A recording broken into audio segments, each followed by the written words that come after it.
ek weet vir wie ek gaan stem. My stem lê in my hart. En ek glo as ek my kruis by daai ouens gaan maak, dat hulle nie net op die einde van die dag met my stem gaan in wilde lewe nie. Hy moet met my stem terugkyk grond toe, na die grond toe waar die ouens vir hom daar gesit het. Dat Japie, jy sit 'n persoon daar, maar die mense onder is honger, so dat help het ook niks. Die sogenaamde hitspot is volgens ons 'n aangehitste pot. Dit is nie 'n natuurlike hitspot gewees nie, hoor?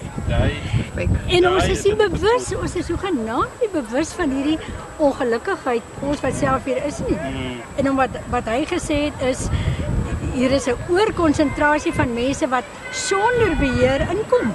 Die vallei kan nie meer dra nie, so die valleiboere kan mos nou nie geblameer word omdat hier nie genoeg werk is nie. So by plaaswerk spesifiek het die staking grootendeels bygedra tot die politieke bewusmaking, tot die werklikheid van wie regeer en wat die huidige regerders beteken vir plaaswerkers. I'm tired to work from the farmers, but by my age, I can't get another work.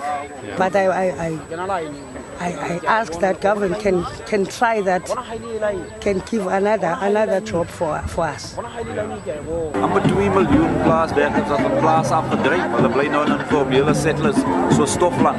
Daai ding moet op 'n einde kom. Daai werkers moet terugskuif na daai plase toe. Ons moet daai gemeenskappe herstel.